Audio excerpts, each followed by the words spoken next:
సోదరులారా, మోసపూరితమైనటువంటి వాగ్దానాల ద్వారా అధికారులకు వచ్చిన చంద్రశేఖరరావు ఈసారి నన్ను గెలిపించండి, అద్భుతమైనటువంటి పరిపాలన అందిస్తానని చెప్తున్నాడు కల్వకుంట్ల చంద్రశేఖరరావు.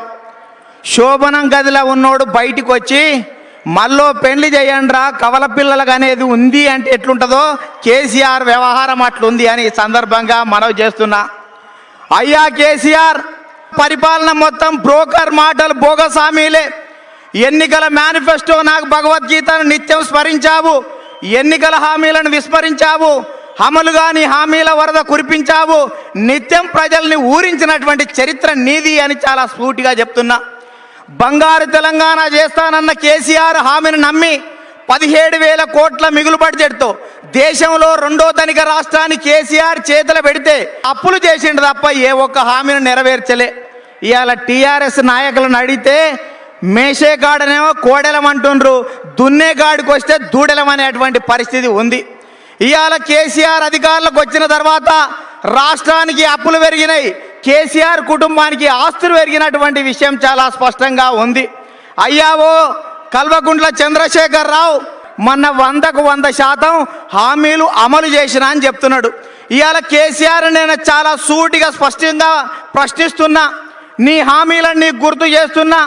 డబుల్ బెడ్రూమ్ ఇల్లు రాలే, దళితులకు 3 ఎకరాల భూమి రాలే, రైతు రుణమాఫీ రాలే, ఇంటికో ఉద్యోగం రాలే, కాంట్రాక్ట్ వాడు పర్మనెంట్ కాలే, అవుట్ సోర్సింగ్ విధానం పోలే, KG to PG ఉచిత నిర్బంధ విద్య రాలే, నియోజకవర్గానికి 1,00,000 ఎకరాలకు నీళ్లు రాలే, జిల్లాకో సూపర్ స్పెషాలిటీ హాస్పిటల్ రాలే, మహిళా పారిశ్రామిక వాడలు రాలే, మైనింగ్ యూనివర్సిటీ రాలే, మూసిల మురికి పోలే, 12% రిజర్వేషన్లు రాలే, ఇంటింటికి నల్లా నీళ్లు రాలే, కుల భవనాల నిర్మాణం కాలే, అమరవీరులకు స్తూపం రాలే, జర్నలిస్టులకు భవన్ రాలే. గౌరవనీయులు ఆయన భాషలు చెప్పాలంటే, ఓ సన్నాసి ఇవన్నీ చేయకుండానే ఓట్లు ఎందుకు అడుగుతున్నావు అని సూటిగా ప్రశ్నిస్తున్నా. నీవు ముఖ్యమంత్రి హోదాలో చెప్పినటువంటి మన ఊరి మన ప్రణాళిక ఏమైంది? నీ గ్రామజ్యోతి ఎటుపోయింది? ITIR ప్రాజెక్టు ఆగమెందుకైంది? బుర్జు ఖలీఫా టవర్ ఏమైంది అని కేసీఆర్ చాలా సూటిగా అడుగుతున్నా.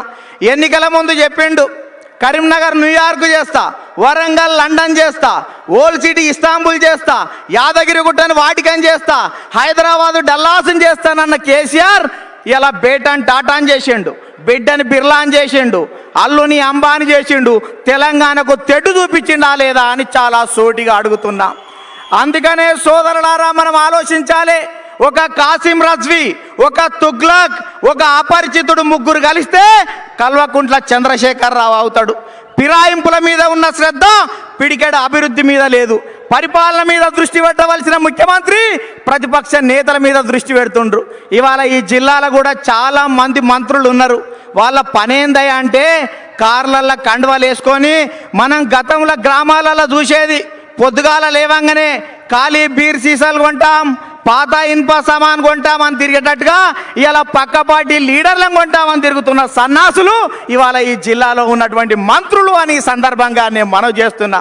అయ్యా కేసీఆర్, ఇవన్నీ మనం ఆయన కేసీఆర్ పొయ్యంది బయటికి రారు, రాత్రి బీర్ కావాలి, పొద్దుగాలు లేస్తే నీళ్ళు కావాలి, పచ్చగునగాడు తింటాడు, ఫామ్ హౌస్లో వంతాడు.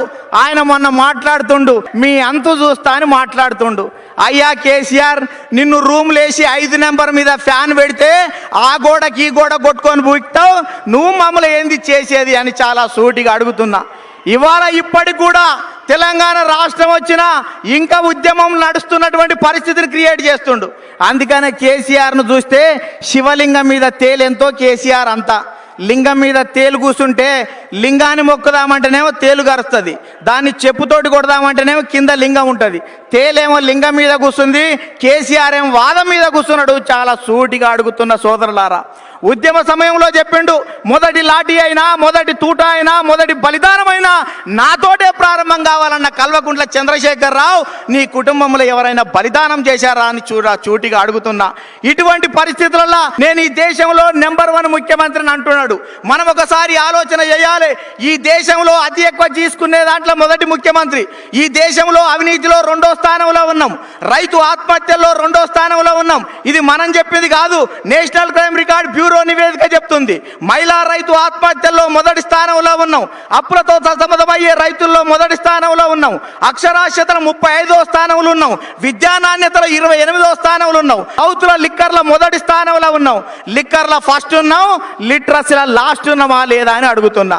అందుకనే కేసీఆర్ ఇలా త్యాగాల తెలంగాణను మొత్తం తాగుబోతుల తెలంగాణగా మార్చిండు. అందుకనే ఇవాళ ఎవరు చూసినా పోరగాళ్ళకేమో సీసాలు అలవాటు చేసిండు మొగోళ్లకు, ఆడోళ్ళకేమో సీరియల్ అలవాటు చేసినటువంటి పరిస్థితి ఉంది. ఇవాళ ఎక్సైజ్ వాళ్ళేమో తాగమంటుండ్రు, పోలీసు వాళ్ళేమో ఊదమంటుర్రు. తాగితే పన్ను కట్టాలి, ఊదితే ఫైన్ కట్టాలి. గిదేంద్రబాయ్ అంటే గిదే బంగారు తెలంగాణ అనేటువంటి పరిస్థితి ఈ రాష్ట్రంలో ఉంది. అందుకనే కేసీఆర్కు చాలాసార్లు చెప్పాను, మద్యం మీద బతికే నువ్వు కేసీఆర్ సారా, కేటీఆర్ కారా, హరీష్ బారు, సంతోష్ బీరు అని పెట్టుకో, చాలా సూపర్ ఉంటుందని చెప్పే అటువంటి పరిస్థితి ఈ రాష్ట్రంలో ఉంది అని సందర్భంగా మనం చేస్తున్నా. ఇవాళ మందులో మంచిగా సోడాల మందు కలిపినోనికి మంత్రి పదవి ఇచ్చిండు, కానీ ఇవాళ నిజమైనటువంటి తెలంగాణ వాదులకు ఏమిచ్చిండు అని చాలా స్పష్టంగా చెప్తున్నా. అందుకనే కేసీఆర్ మాట్లాడుతుంటే ఒకడు పదే సీటీ కొడుతున్నాడు. పదే సీటీ కొడుతుంటే కేసీఆర్ ఇరిటేట్ అయ్యి వాళ్ళ నాయకులకు చెప్పిండు, జరవాని పక్కకు తీసుకుపోర్రా పై పదే సీటీ కొడుతున్నాడంటే. వాడు అయినా వినట్లేదు. లాక్కొని పక్కకు పోయిన తర్వాత వాడిని అడిగినరంట, ఏమ్రా నాయన కేసీఆరే సీటీ పని చేయమంటే ఎందుకు ఆపుతలేవు అంటే, కేసీఆర్ క్వార్టర్ వేసి వచ్చే మీటింగ్ ఆపుతలేడు, నేను హాఫ్ వేసి వచ్చిన నా సీటీ ఎందుకు ఆపుతానే అటువంటి పరిస్థితి ఇవాళ చాలా స్పష్టంగా కనిపిస్తుంది. అందుకనే సోదరులారా, మనం కొన్ని విషయాలు చాలా సూటిగా స్పష్టంగా మాట్లాడుకోవాలి. ఇవాళ కేసీఆర్ పదే పదజాలం వాడుతున్నటువంటి పరిస్థితి ఉంది ఈ రాష్ట్రంలో. అందుకనే కేసీఆర్ ఆయన తాగుబోతు, కొడుకేం పొగరబోతు, అల్లుడు ఆంబోతు, మనమడు తిండిపోతు, కూతురు ఆమె ఛాయాదేవికి ఎక్కువ, సూర్యకాంతానికి తక్కువ. ఇటువంటి పరిస్థితి రాష్ట్రంలో ఉందా లేదా అని అడుగుతున్నా. అందుకనే ఇవాళ కారు స్టీరింగ్ కేటీఆర్ చేతిలో, బ్రేకు హరీష్ కాడ, ఇవాళ ఎక్సలేటర్ కవిత కాడున్నది, హ్యాండ్ బ్రేక్ సంతోష్ కాడ ఉన్నటువంటి పరిస్థితి మనం చాలా స్పష్టంగా చూస్తున్నామని ఈ సందర్భంగా మనం ఇటువంటి పరిస్థితిని మనం ఆలోచించాలని మీ అందరికీ విజ్ఞప్తి చేస్తున్నా. సోదరులారా, ఇవాళ మనం అనేక విషయాలల్లో చాలా మంది యువకులు వచ్చిండ్రు, ఉద్యోగాల గురించిండ్రు. తెలంగాణ రాష్ట్రం వస్తే లక్షలాది ఉద్యోగాలు వస్తాయని చెప్పిండు. తల్లి తెలంగాణ పల్లకి మోద్దామని చెప్పిండు. కేసీఆర్ తన పల్లకి మోపించుకుండు. కొలువులు ఇయ్యడు, కొట్లాడనియ్యడు, నియామకాలు చెయ్యడు, నిరసన తెలపనియ్యడు. ఇవాళ ఉద్యోగాలకై నిరుద్యోగులు ఉద్యమిస్తే తిన్నదరగా ఉద్యమాలు చేస్తున్నారని మాట్లాడుతున్నాడు కేసీఆర్. అయ్యా 30 సంవత్సరాల వయసులో 3 పూటల తిండి లేని నిరుద్యోగులకు తిన్నదరగంది 12 సంవత్సరాల వయసులో నీ మనమనికి నడుం మీద మడతలు వచ్చిన ఈ చిట్టినాయనికి వానికా తినదరగంది అని నేను చాలా సూటిగా అడుగుతున్నా. ఇవాళ 72 ప్రకటనలు చేసిండు ఉద్యోగాలు ఇస్తానని. ఇవాళ ఏ ఒక్కరికి కూడా ఉద్యోగం ఇయ్యలే. తానింట్లో మాత్రం 5 ఉద్యోగాలు తీసుకున్నాడు. ఇవాళ 4 సంవత్సరాల తర్వాత 1,10,012 ఉద్యోగాలు ఉన్నాయి ఖాళీలు అని చెప్తున్నాడు. ఈ లక్షలాది ఉద్యోగాలు ఎడిపోయినాయి. ఈ 4 సంవత్సరాలలో 50,000 మంది పదవీ విరమణ చేశారు. ఆ ఉద్యోగాలు ఎక్కడ పోయినాయి? నూతన జిల్లాలు, నూతన మండలాల వల్ల ఏర్పడినటువంటి ఉద్యోగ ఖాళీలు ఏమైనాయి అని నేను చాలా సూటిగా అడుగుతున్నా. తెలంగాణ రాష్ట్రం వచ్చిన తర్వాత నిరుద్యోగుల ఆత్మహత్యలు కొనసాగుతున్నటువంటి పరిస్థితి ఉందా లేదా అని అడుగుతున్నా. గతంలోనేమో నీళ్లు వస్తాయి, నిధులు ఉంటాయి, నియామకాలని చెప్పి ఇవాళ తెలంగాణ వచ్చిన తర్వాత గొర్రెలు ఇస్తా, బర్రెలు ఇస్తా, పందులు ఇస్తా, మందులు ఇస్తా, సిల్కు స్మిత కట్టుకునే సిల్కు చీరలు ఇస్తా అని చెప్తున్నటువంటి దౌర్భాగ్య పరిస్థితి ఈ రాష్ట్రంలో ఉంది అని చాలా స్పష్టంగా చెప్తున్నా. అందుకనే కేసీఆర్ అధికారులకు వచ్చిన తర్వాత ఖమ్మం జిల్లాలో సోండు సాహెబ్, నిజామాబాద్ జిల్లాలో నవీన్, సిద్దిపేట జిల్లాలో మల్లేష్, నారాయణఖేడలో మహేష్, ఇవాళ రామకృష్ణ, అదే రకంగా ఉస్మానియా యూనివర్సిటీలో మురళి అనేటువంటి నిరుద్యోగులు ఆత్మహత్య చేసుకున్నటువంటి పరిస్థితి ఈ రాష్ట్రంలో చాలా స్పష్టంగా ఉంది. పోలీస్ సోదరులు ఆలోచించాలి. మొట్టమొదటిసారి ఇవాళ కేసీఆర్ అధికారులకు వచ్చిన తర్వాత పోలీస్ వాళ్ళు కూడా ఆత్మహత్య చేసుకునేటువంటి పరిస్థితి ఈ రాష్ట్రంలో ఉంది అని ఈ సందర్భంగా మనం చేస్తున్నా.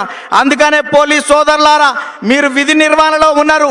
కేసీఆర్ మాటలకు, కేసీఆర్ చేటలను ఒకసారి ఆలోచించమని మీ అందరికి కూడా ఈ వేదిక ద్వారా విజ్ఞప్తి చేస్తున్నాను. ఇవాళ కల్వకుంట్ల చంద్రశేఖరరావు కుమారుడైన కేటీఆర్ ప్రాతినిధ్యం వహిస్తున్నటువంటి సిరిసిల్లలే మున్సిపల్ చైర్మన్ ప్రెస్ మీట్ లోనే చెప్పింది, మా మంత్రి గారు 3% వాటా తీసుకోమని చెప్పినటువంటి పరిస్థితి చూశాం. అయ్యా కేసీఆర్ అవినీతికి పాల్పడితే కుటుంబ సభ్యులను కూడా వదిలిపెట్టనని చెప్పిన కల్వకుంట్ల చంద్రశేఖరరావు ఇవాళ నీ కుమారుని మీద ఆరోపణలు వస్తే ఎందుకు జైల్లో పెట్టలేదు లేదని నేను ఈ సందర్భంగా డిమాండ్ చేస్తున్నా. 150 రూపాయల లంచం ఇవ్వకపోతే ఎర్రగడ్డ ఛాతీ హాస్పిటల్లో ఒక ఆక్సిజన్ పెట్టలేనటువంటి పరిస్థితిలో ఆత్మహత్య చనిపోయినటువంటి పరిస్థితి మనం చాలా స్పష్టంగా చూసాం. హాయ్ ఫ్రెండ్స్, మా టుడే టుమారో యూట్యూబ్ ఛానల్ చూస్తున్నందుకు చాలా థ్యాంక్స్. మరిన్ని లేటెస్ట్ వీడియోస్ కోసం వెంటనే సబ్స్క్రైబ్ చేయండి. అలాగే ఈ బెల్ ని కూడా రింగ్ చేసేయండి. మా నోటిఫికేషన్స్ అన్ని మీ మొబైల్లో వస్తాయి. అలాగే మా వీడియోస్ మీకు నచ్చితే లైక్ చేయండి, షేర్ చేయండి, నచ్చకపోతే కామెంట్ చేయండి.